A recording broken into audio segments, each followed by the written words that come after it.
Of binomial theorem chapter. कुछ questions बचे थे, बस हम वही आज करने वाले हैं। सबसे पहले हम स्टार्ट करते हैं क्वेश्चन नंबर 7 से, जो कि बहुत ही सिंपल क्वेश्चन है। 0.99 रेज टू पावर 5 को ओपन करना है, तो इसको मैं क्या लिख सकती हूँ? अगर मुझे बाइनोमियल में लिखना है 1 माइनस 0.01, क्योंकि बाइनोमियल कैसे होता है? a plus B to the power n, इसी को बाइनोमियल कहते हैं। तो इसको मैंने उसी फॉर्म में लिख दिया। जस्ट डिफरेंस क्या है? प्लस की जगह माइनस आ गया है। अब अगर मुझे ओपन करना है, the question says only till first 3 terms, तो मैं इसे कैसे ओपन करूंगी? 5c0 a to the power 5, क्योंकि माइनस साइन है तो ऑल्टरनेट नेगेटिव टर्म्स साइंस आएंगे।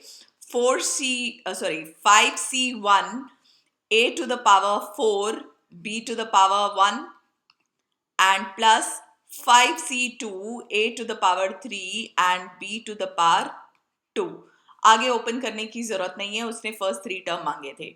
5c0 1 होता है, 5c1 5 होता है इंटू 0.01 प्लस 5c2 10 होता है, 5 factorial upon 2 factorial into 3 factorial. तो 3 कैंसिल हो जाएगा, ऊपर क्या बचेगा? 5 इंटू 4, नीचे क्या बचेगा? 2। सो 2 एंड 4 कैंसिल हो गया, तो 10 आ गया इंटू 0.01 इंटू 0.01। अब एक पॉइंट से तो ये 10 कट जाएगा, तो यहाँ आ जाएगा। सो यानी कि 1 माइनस 0.05 प्लस 0.001, तीन डेसिमल प्लेसेस पे, राइट? इक्वल्स टू आंसर क्या आएगा? 0.951। That's your answer. So that is question number 7 for you, जो कि बहुत ही सिंपल था। क्वेश्चन नंबर 8 इज हॉट्स, मतलब ये क्वेश्चन स्पेशल है और इसमें क्या चीज है जो आपको याद रखनी है? Why is this a hot question? आपको पता है टी आर प्लस 1th का formula N C R A to the power N minus R B to the power R होता है, लेकिन ये जो फॉर्मूला होता है ये फ्रॉम द बिगिनिंग का फॉर्मूला होता है। अब इसमें इन्होंने क्वेश्चन पूछा है, find N if the ratio of the fifth term from the beginning T5 upon the ratio of the fifth term from the end, यानी कि L5 from the end मतलब लास्ट L, उसको मैं L से denote कर रही हूं, is √6/1 in the expansion this, right? ये हमें गिवन है। पहले मैं इसका बैक हैंड वर्क आपको सिखाती हूँ। अब जब हम बात करते हैं rth टर्म फ्रॉम एंड की, तो जब हम एपी एक क्लास पीछे चलते हैं, जब हमने एपी में सीखा था तो वो था n माइनस आर प्लस 1। अब लेकिन बाइनोमियल में चेंज किया हुआ है, प्लस 1 की जगह 2 आ गया है। ऐसा क्यों आया है? क्योंकि बाइनोमियल में जो पहली टर्म है वो 0 से स्टार्ट होती है, वो 1 से स्टार्ट नहीं होती। So I hope I am clear. तो अगर मुझे fifth term from the end चाहिए तो क्या आएगी? वो n माइनस 5 प्लस 2, यानी कि वो आएगी n minus 3th term, right? अब आते हैं इस फॉर्मूले पे, जो एक और गलती होने के चांसेस हैं। अगर मुझे fifth term from the beginning पूछा है तो आप कहोगे मैम आपने बोला था कि fifth term from the beginning मतलब यहाँ पे T5 आना चाहिए, तो R की जगह क्या पुट होगा? 4। तो यानी कि क्या आ जाएगा? NC4 a to the power n minus 4 b to the power 4, right? Upon, अब यहां है कैच क्वेश्चन का सारा लॉजिक। अगर यहाँ पे फिफ्थ टर्म फाइंड करना था तो r को हमने एक छोटा पुट किया था, तो अगर मैंने यहाँ पे n minus 3th term find करना है तो मैं r की जगह क्या पुट करूंगी? मैं r की जगह n माइनस 4 पुट करूंगी। आई hope I am clear, okay? एक छोटा, तो n माइनस 3 माइनस 1, यानी कि n माइनस 3 माइनस 1 क्या हो गया? n माइनस 4, यानी कि क्या आएगा? nc n minus 4 a to the power n minus of n minus 4, क्योंकि r की जगह n माइनस 4 आया है, राइट? और b to the power n minus 4। अब हम सॉल्व, अब यहाँ पे एक और ट्रिक लगेगी जो कि थोड़ी सी टाइम सेविंग है। आपको अगर याद हो तो NCR equal to NC n minus R होता है। तो इसका मतलब कैन आई से कि मेरा ये NC4 और NCN-4 ये सेम आएगा, इसको ओपन करने की जरूरत ही नहीं है अगर आपको ये फॉर्मूला याद है जो कि हमने लास्ट चैप्टर में किया था परमिटेशन एंड कॉम्बिनेशन में। ओके, सो ये था इस क्वेश्चन का ट्रिक। अब हम इस क्वेश्चन में थोड़ी सी सॉल्विंग करेंगे और हमारा क्वेश्चन बहुत आसानी से सॉल्व हो जाएगा। हॉट पोर्शन सिर्फ इतना ही था। अब इसमें हम नॉर्मल फॉर्मूला लगाएंगे बाइनोमियल का, a to the power n-4 अब b to the power 4 upon denominator में क्या है an-n+n+4। ये साइन की गलती नहीं करनी है, याद रखना है कि नेगेटिव साइन है तो अंदर के दोनों के ब्रैकेट्स जो है, दोनों के साइन जो है वो चेंज हो जाएंगे। b to the power n-4 equal to √6/1 था, तो 1 तो लिखने का मतलब ही नहीं है, 6 की पावर 1/2।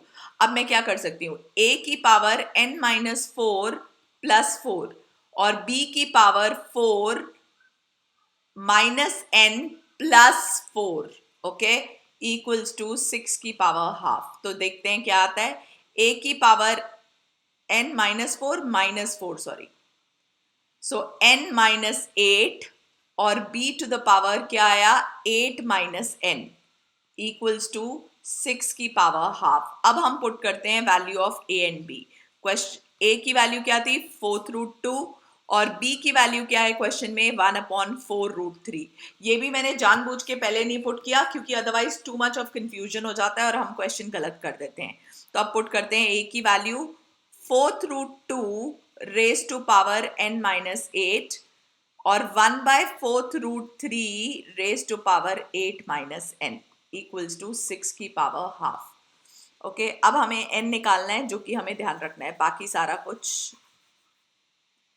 कट जाएगा। देखो कैसे हम लिख सकते हैं 2 की power n-8 raise to power 4 और अगर मुझे इसको भी ऐसे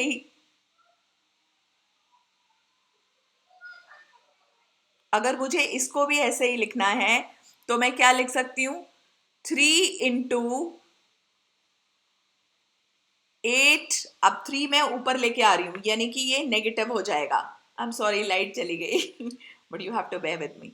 सो this is n-8/4 equals to 6 की पावर हाफ। ओके, सो मैंने उल्टा, आई होप आपको क्लैरिटी होगी कि मैंने जो पॉइंट है यहाँ पे एक और कैच है कि अगर किसी भी चीज को ऊपर लेके आते हैं रेज टू पावर -1 हो जाता है, तो -1 मतलब 8 -n से मल्टीप्लाई होके वो n-8 हो जाएगा। तो क्या आएगा, अब बेसिस सेम है, पावर सेम है तो बेसिस को डायरेक्टली मल्टीप्लाई, 6 की पावर n-8/4 इक्वल्स टू 6 की power half. Basis same, equal to का sign, we can equate the powers, यानी कि n-8/4 equals to half. Let's just cancel, n equals to 2 + 8 यानी कि n की वैल्यू क्या आ गई 10 आ गई। This is your question number 8. Now only 2 more questions are left.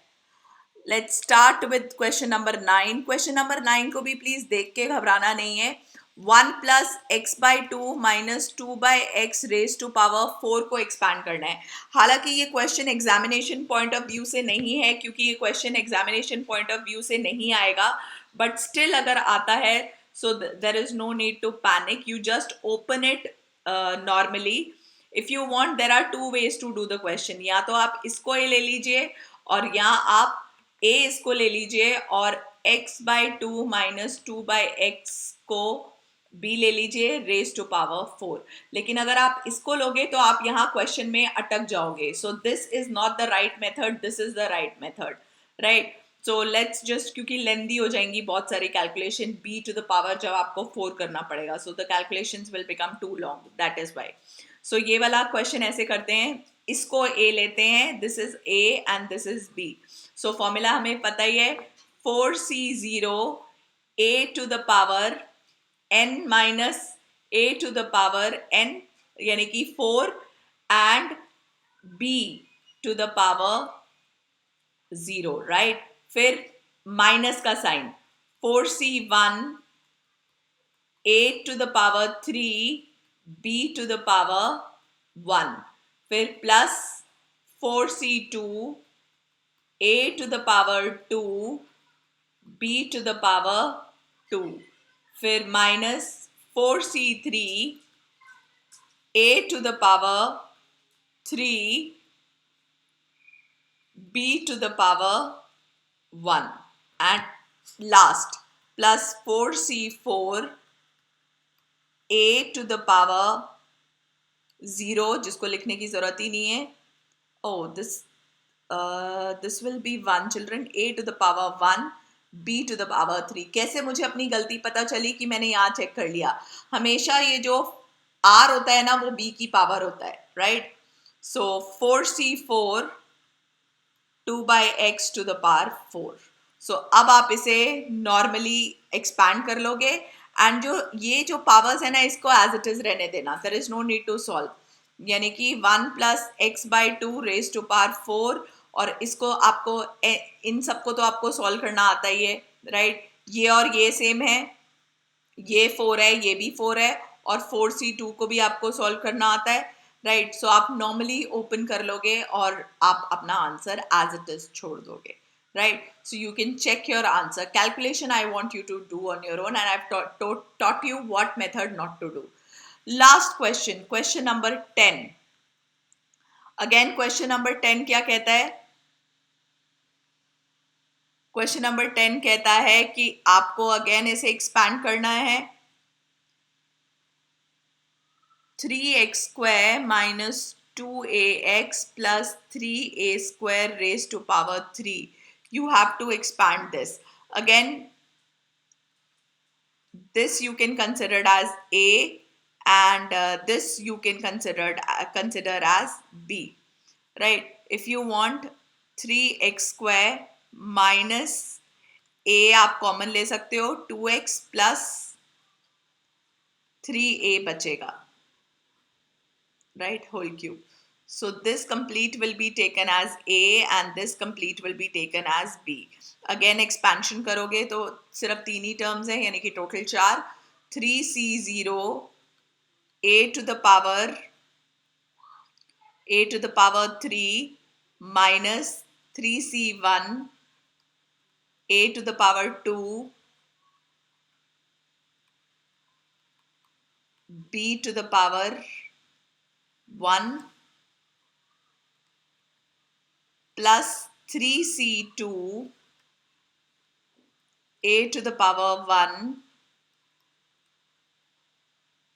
यहाँ मैंने माइनस साइन कॉमन लिया था. Look here, again I have done a mistake. I am doing it purposely so that you understand कि ये गलतियां आपने paper में नहीं करनी है, right. 3a raise to power यहाँ पे 2 है तो ये 2 आएगा and last minus 3c0 a की पावर 0 लिखने की जरूरत ही नहीं है. a 2x minus 3a whole to the power 3. Okay. So basically 9th and 10th question as such आने तो नहीं चाहिए पेपर में, लेकिन आ गए तो you know how to expand children, right. अब इसको final expansion आप खुद कर सकते हो. That will give you your answer, but again it is a very lengthy procedure. Why? Because यहाँ पे आपको a plus b whole square का फॉर्मूला लगाना पड़ेगा और यहाँ पे आपको a minus b whole cube का फॉर्मूला लगाना पड़ेगा. सो आई होप आपको क्लास 9th के फॉर्मूले सारे याद होंगे, तो प्लीज़ वो लगा के ओपन. हालांकि ये पेपर में नहीं आने चाहिए, बट स्टिल.